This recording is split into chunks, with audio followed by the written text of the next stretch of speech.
안녕하세요. 오늘 저와 함께 3월 30일 속회공과 요한복음 20장을 함께 공부해 보도록 하겠습니다. 요한복음 20장은 예수님이 부활하신 안식 후 첫날 새벽과 저녁에 일어났던 사건을 배경으로 하고 있습니다. 먼저 안식 후 첫날 새벽에 일어난 사건은 마리아와 여러 명의 여인들이 예수님의 무덤을 향하게 되죠. 새벽 미명에 예수님 무덤을 향해서 가게 됩니다. 여인들이 그 새벽에 예수님 무덤을 향해서 갔던 이유는 예수님의 장례가 아리마대 사람 요셉과 니고데모에 의해서 아주 급하게 치러지다 보니까 충분히 예수님의 시신을 단장하지 못했던 것 같습니다. 그래서 여인들은 향품을 가지고 그리고 무덤으로 향했습니다. 근데 막상 가서 보니까 무덤 문은 열려 있고 또 그 안에 예수님은 이미 부활하셔서 없었습니다. 그 대신 그 예수님의 부활을 증언해 주는 두 천사들이 있었습니다.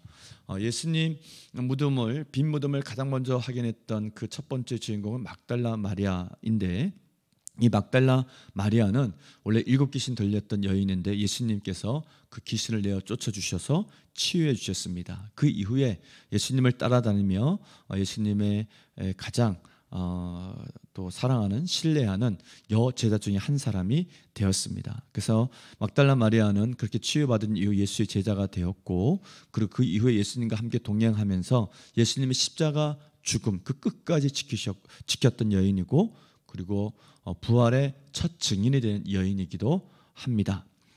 그리고 그날 저녁 안식 후 첫날 저녁에 일어났던 사건은 막달라 마리아와 그 여인의 증인들에 의해서 베드로와 다른 제자가 직접 무덤에 와서 빈 무덤을 확인합니다. 그러나 그들은 그때까지만 해도 예수님이 시신이 없어졌다 이 것에 대해서 생각했을 뿐이지 부활했다 그렇게 확실히 믿지는 못하고 있었습니다.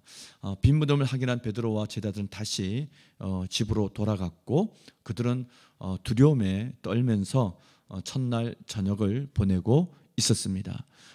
제자들이 두려움에 떨고 있는 그 집으로 예수님께서 직접 오셨고, 그리고 그들에게 부활의 모습을 보여주셨고, 그들에게 평안을 주시고 또한 사명을 주시고 성령을 주시는 사건이 첫날 저녁에 일어났다고 요한은 기록하고 있습니다.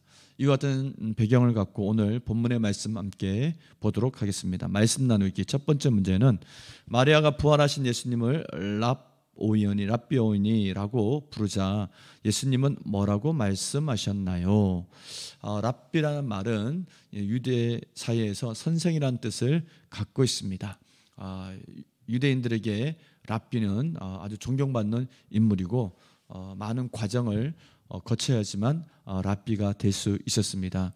예수님의 제자들 그리고 또 마리아를 비롯한 예수님의 여제자들에게 예수님은 아직까지는 살아계신 하나님의 아들로 확신하기보다는 그들은 랍비라 그렇게 불렀던 것을 보게 됩니다. 그리고 더 중요한 것은 마리아가 예수님의 부활을 믿고 부활을 확인하기 위해서 달려간 것이 아니라 마리아와 그 여인들은 예수님의 장례를 마무리하기 위해서 무덤으로 달려갔는데 부활을 목격하게 되었던 것입니다. 그래서 처음 보인 마리아와 제자들의 모습은 이상하다. 예수님의 시신이 어디로 갔을까? 누가 훔쳐갔을까?라고 그렇게 생각을 했고, 부활한 예수님이 옆에 있음에도 불구하고 마리아는 알아보지 못했고 동상지기로 인식을 했습니다.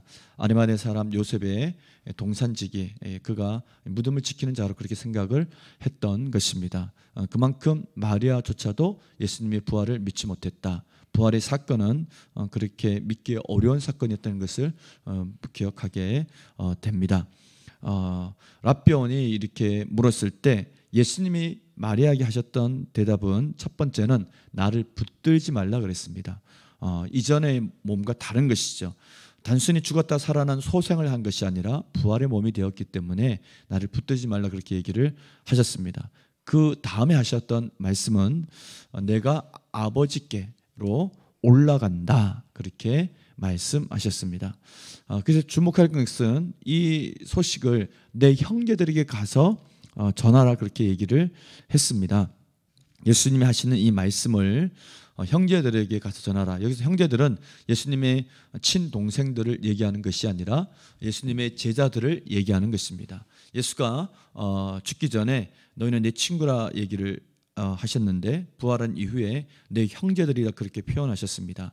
즉 예수님과 제자들의 관계가 얼마나 밀접한 관계인지를 얘기해 주신 것이고, 그리고 하나님이 예수께 하나님의 아버지듯이 제자들에게도 하나님의 아버지임을 다시 얘기해 줍니다. 그래서 너희 아버지, 내 아버지 이렇게 표현하는데, 그 이유는 같은 아버지여도 예수님과 하나님과의 관계는 제자들과 하나님 아버지의 관계와 다르기 때문에 내 아버지, 너희 아버지 이렇게 구분하여 얘기하는 것을 보게 됩니다. 예수님의 마리아에게 제자들에게 가서 전하라고 하신 말씀은 내가 아버지 하나님께로 간다, 올라간다라는 메시지를 전하라고 그렇게 얘기해 주었습니다. 그리고 올라간다라고 하는 것은 승천을 얘기하는 것이고, 올라가셔서 하시는 일은 성령을 보내시는 일을 합니다. 예수님은 올라가시고 성령 강림하는 사건이 이후에 요한복음 20장 읽어보면 기록되어져 있습니다. 자, 두 번째 문제 풀겠습니다. 두려워서 숨어있는 제자들에게 부활하신 주님이 찾아가셔서 가장 먼저 선포하신 말씀은 무엇인가요? 19절에 보면 너희에게 평강이 있을지어다 그렇게 말씀합니다. 왜냐하면 이들이 두려워 떨고 있었습니다. 그리고 부활하신 주님을 이들이 처음 보았을 때 반응 또한 깜짝 놀라는 반응이었죠. 예수님이 부활했구나, 부활의 주님이 우리 앞에 서 있구나 이렇게 생각하기보다는 그 상황을 이해하기가 어려웠습니다. 당황스러웠을 것이고 한편은 무서웠을 것입니다. 분명히 죽었는데 다시 그들 앞에 있는 모습이 예수님이 귀신인지 진짜 사람인지 부활한 몸인지 이것이 정리되지 않았기 때문에 두 가지 두려움이 있었던 것이죠. 로마 병사들, 유대인 지도자들에 의한 박해에 대한 체포당할까 하는 그런 두려움과 함께 또 부활의 몸을 갖고 서 계신 예수 그리스도 앞에서 또 두려워하는 그런 제자들의 두려운 모습을 보게 됩니다. 그들을 향해서 예수님은 책망하거나 왜 이렇게 믿음이 없느냐 그렇게 말씀하신 것이 아니라 평강이 있을지어다 그렇게 말씀했습니다. 늘 우리를 찾아오시는 주님은 우리에게 평강을 주시는 줄로 믿습니다. 우리 예수님은 제자들에게 평강을 주셨습니다. 이미 죽기 전에 나는 너희에게 세상이 줄 수 없는 평강을 준다 그랬는데 그 평강은 우리 주님만이 줄 수 있죠. 부활의 주님만이 우리에게 참된 평강을 주시는 줄로 믿습니다. 자, 말씀 더디게 읽고 마치도록 하겠습니다. 부활의 주님을 만나면 기쁨과 사명, 평강을 회복합니다. 예수님은 슬퍼하는 마리아에게 나타나 기쁨을 회복시키시고 부활의 증인으로 삼으십니다. 이후 예수님은 숨어있던 제자들을 찾아가셔서 가장 먼저 평강을 선포하십니다. 부활의 주님이 제자들에게 첫 번째로 선포하신 말씀은 인사한 말 수준을 넘어 두려움을 내쫓고 생기를 더해주는 강력한 메시지입니다. 이는 제자들이 성령의 권능을 받아 부활의 주님을 선포하는 동력이 됩니다. 성도는 매 순간 성령 충만을 간구하며 세상에 주님의 부활과 평강을 전하는 증인으로 살아가야 합니다. 아멘.